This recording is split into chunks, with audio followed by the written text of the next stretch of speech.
오늘 아침 전북권 주요 뉴스입니다. 새만금의 2023년 세계 잼버리 대회를 유치한 가운데 필수 인프라가 될 새만금 신공항의 조기 완공이 가능한지 알아봤습니다. 농촌 마을회관에서 주민들이 식사를 나누는 공동급식 정책이 공동체를 회복시키는 소중한 역할을 하고 있습니다.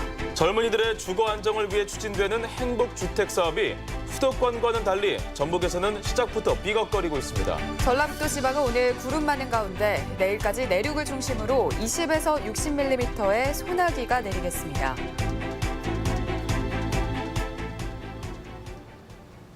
여러분 안녕하십니까? 전주 MBC 뉴스투데이입니다. 내일은 한중수교 25주년이 되는 날입니다. 전라북도는 지리적 근접성 때문에 중국과의 관계가 항상 주목을 받아왔는데요. 지난 25년간 전북과 중국의 관계는 어땠을까요? 이종효 기자가 정리했습니다.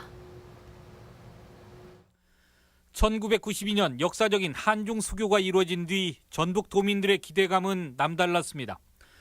중국과 최단거리라는 지리적 이점 때문에 전북이 서해안 시대의 중심이 될 것이라는 기대였습니다. 실제 이후 전북과 중국 간의 교역은 비약적으로 증가했습니다. 전북의 대중국 수출은 수교 당시엔 통계조차 없을 만큼 무의미한 수준이었지만 첫 통계가 나온 2000년 2억 7천만 달러에서 2015년에는 12억 7천만 달러까지 가파른 성장세를 보였습니다. 수입 역시 2000년 2억 4천만 달러에서 2011년에는 10억 달러를 훌쩍 넘어서는 등 양국의 교역은 증가일로였습니다. 미국이나 일본에 비해서 거의 한 3배 이상으로 빨리 성장을 했다고 보면 되고요. 지난 약 한 6, 7년간 계속 저희 1위 무역 대상국이었고요.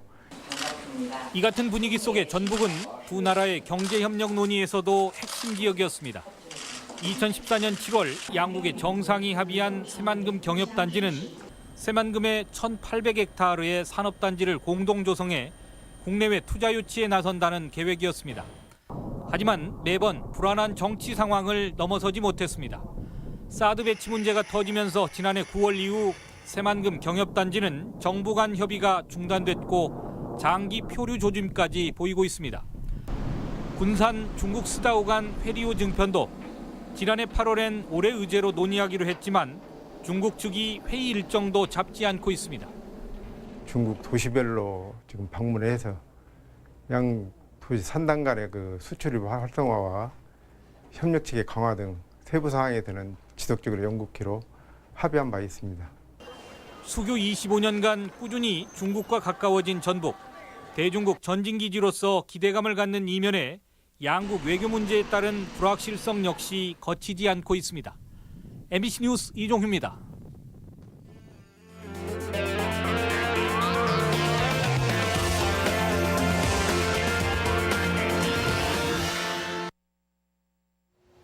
새만금의 2023년 세계 잼버리 대회를 유치한 가운데 향후 과제들을 점검하는 연속기획 마련했습니다. 첫 순서로 세계 잼버리의 필수 인프라가 될 새만금 신공항의 조기 완공이 가능한지 알아봤습니다. 박찬익 기자가 보도합니다. 2023 세계 잼버리 유치를 놓고 폴란드와 치열한 경쟁을 벌였던 새만금.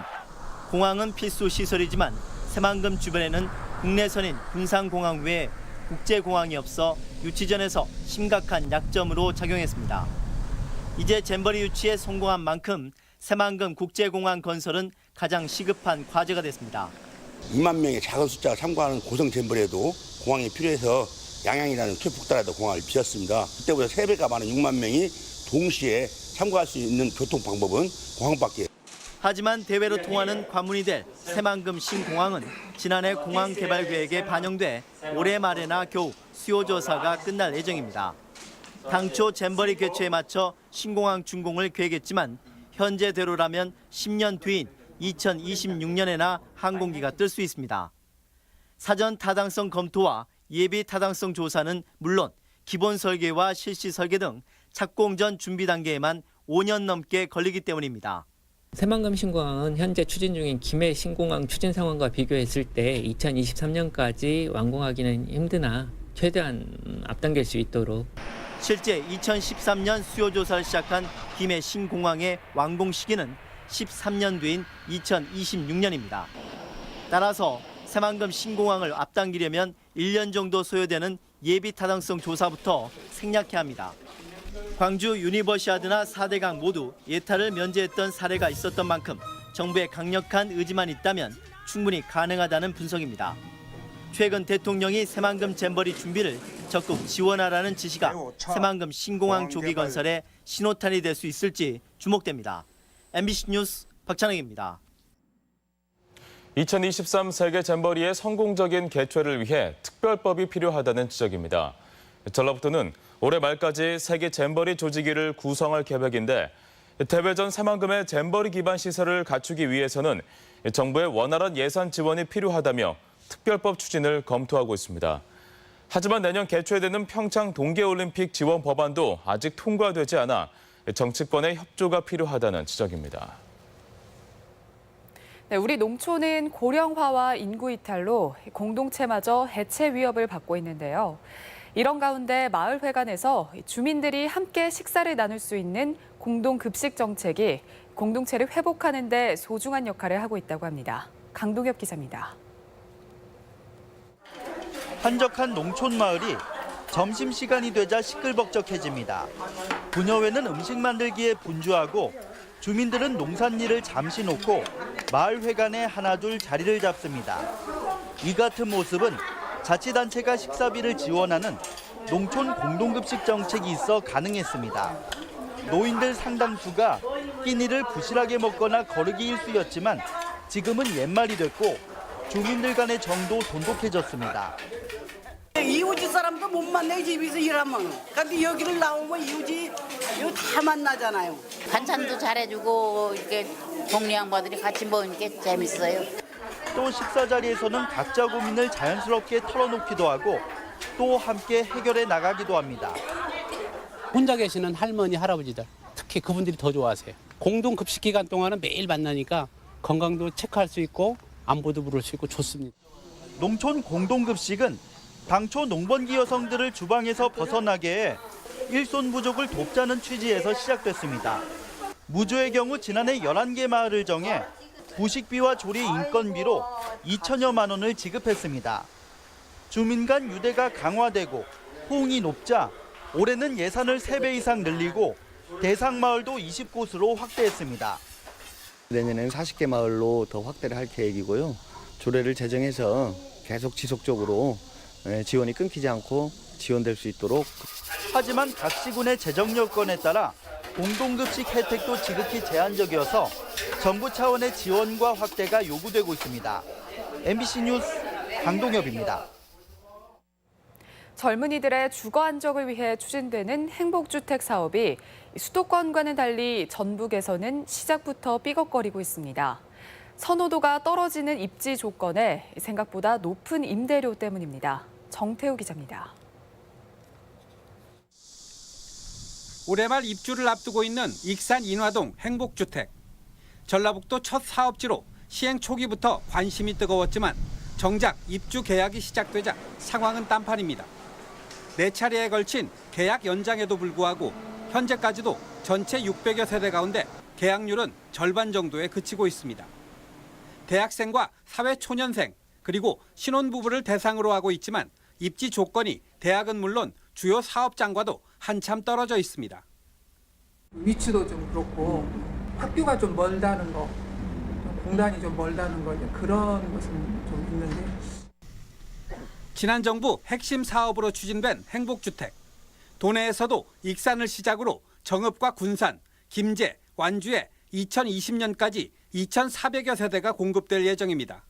하지만 정부나 자치단체의 유휴부지, 즉 노는 땅 위주로 사업을 진행하다 보니 입지 조건에 대한 선호도가 떨어지는 것입니다.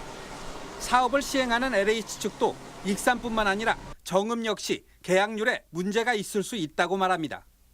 아무래도 정읍 첨단지구 자체에는 지금 공장용지, 산업용지 자체가 이제 분양이 좀 저조한 편이라 그런 측면에서 좀 부정적인 예측을 하고 있지 않나 그런 생각이 듭니다. 분양 조건도 일부 논란이 되고 있습니다. LH 측은 조성 원가를 반영하는 대신 주변 시세의 80% 선에서 가격을 정하고 있는데 월세가 국민임대주택의 2배에 가깝습니다. 시세보다는 싸지만 그렇다고 파격적인 조건은 아니라는 반응이 낮은 계약률에 반영되고 있는 것입니다. 현재 대규모 개발 방식보다는 지역 실정에 맞춰 소규모 동시다발적인 개발로 전환해야 한다는 목소리가 커져가고 있습니다. MBC 뉴스 정태호입니다.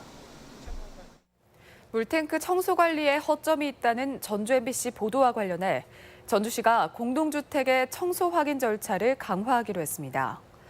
전주시는 지역 내 아파트 청소관리업체 80여 곳에 공문을 보내 결과서를 제출할 때 입주자 대표의 확인을 추가로 받아올 것을 공지했으며 업체를 대상으로 한 집체 교육 등에서 관련 문제가 재발하지 않도록 교육을 철저히 할 방침입니다.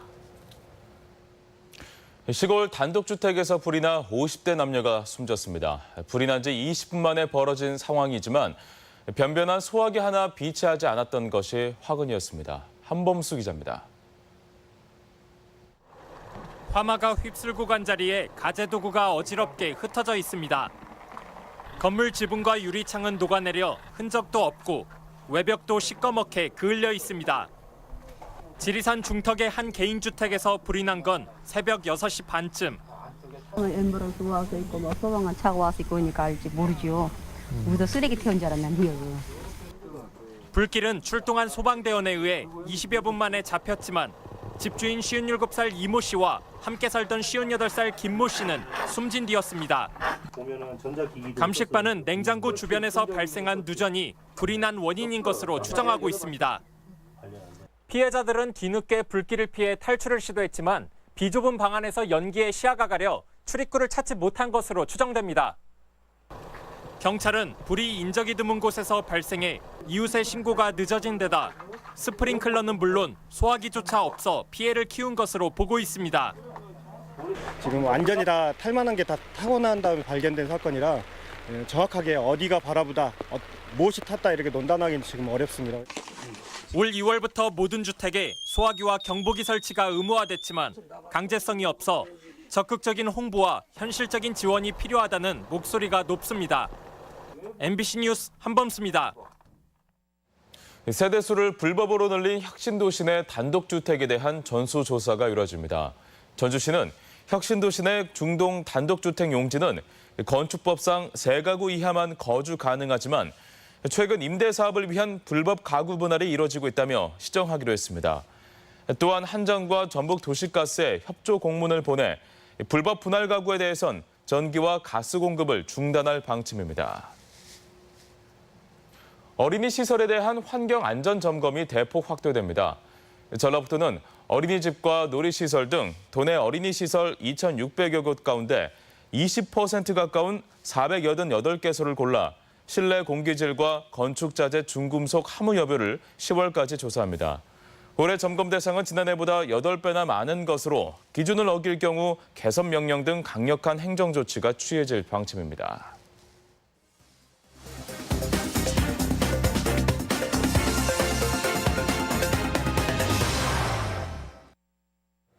익산시가 추진하는 뉴딜 일자리 사업이 참여자들로부터 큰 호응을 얻고 있습니다. 김제 지평선 배영농조합 법인이 정부의 최우수 단지에 선정됐습니다. 지역 소식 김한광 기자입니다. 익산시가 청년 실업난 해소 방안으로 일자리 창출 사업을 확대 추진합니다. 지난 3월 20개 사업에 72명을 대상으로 착수한 뉴딜 일자리 사업에 청년들의 호응이 높아 앞으로 사회적 경제 활성화, 기업 유치 등 관련 정책을 적극 발굴 시행할 계획입니다. 다양한 업무를 단시간 동안 깊게 배울 수 있었다는 점이 가장 좋았고 이것을 바탕으로 하여서 제가 꿈을 실현해 나갈 때에도 큰 밑바탕이 될 수 있을 거라고 생각합니다. 완주군이 내년도 주민 참여 예산으로 68억 5천만 원을 책정했습니다. 이에 따라 이달 말까지 토론회 등을 열어 주민들로부터 접수받은 620여 건, 330억 원 규모의 제안 사업을 심의해 예산에 반영할 사업을 확정하게 됩니다. 김제 지평선 배영농조합 법인이 농림부 평가 최우수 단지에 선정됐습니다. 95개 농가에서 연간 2,500여 톤을 생산하는 지평선 배영농조합은 생산 기술을 표준화하고 해외 시장도 개척하는 등 김제 배의 우수성을 전 세계에 알리고 있습니다. 동남아 여러 국가 태국, 말레이시아, 베트남, 캄보디아 이렇게 해서 다 해가지고 앞으로는 그 700톤이라는 그 위로 그 계획을 하고 있습니다. 고창군이 배상면주가 고창 LB와 지역경제 활성화 업무 협약을 맺었습니다. 이에 따라 두 기관은 지역술 판매로 한 병에 100원씩을 적립해 연말 이웃돕기 성금으로 기탁하고 향토기업 활성화를 위한 협력체계 구축도 기대하고 있습니다. MBC 뉴스 김한과입니다. 광주고법은 공직선거법 위반 혐의로 기소된 모 국회의원 보좌관 A씨 등 2명에 대한 항소심에서 각각 징역 4개월에 집행유예 1년을 선고한 원심을 유지했습니다. 이들은 국회의원 선거를 앞둔 지난해 1월 인터넷 언론사 지국을 개설해 지지 후보를 홍보하는 기사 8건을 보도하고 페이스북을 관리하는 등 선거 운동을 한 혐의로 기소됐습니다. 우리 지역 행사와 문화 소식입니다. 타악연희원 악휘가 창단 10주년을 맞아 모레부터 이틀간 한국전통문화전당에서 동서양 악기가 어우러진 무대를 선보입니다. 극단 창작극회가 오늘부터 사흘간 완주 향토예술문화회관에서 셰익스피어 이야기를 다룬 작품을 공연합니다. 전주 상상유니브 뮤지컬 클래스 12기가 내일 우진문화공간에서 레미제라블을 무료 공연합니다.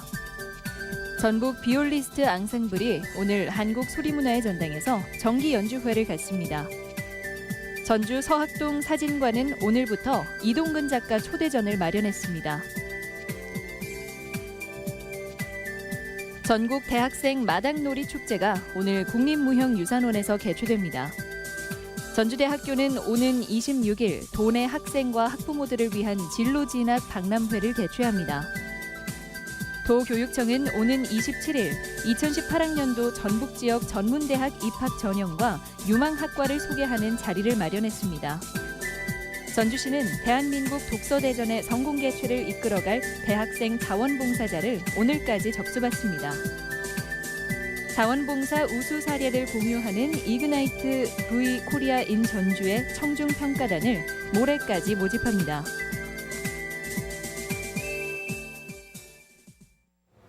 날씨입니다. 전라북도 지방은 오늘 구름 많은 가운데 내일까지 내륙을 중심으로 20에서 60mm의 소나기가 내리겠습니다. 낮 기온은 30에서 32도의 분포를 보이겠으며 90% 이상의 습도가 도내 전역에 이어지면서 불쾌지수는 높음을 나타내겠습니다. 바다의 물결은 서해남부 전 해상에서 0.5에서 1m로 일겠습니다. 이상으로 전주 MBC 뉴스투데이 마칩니다. 시청해주신 여러분 고맙습니다.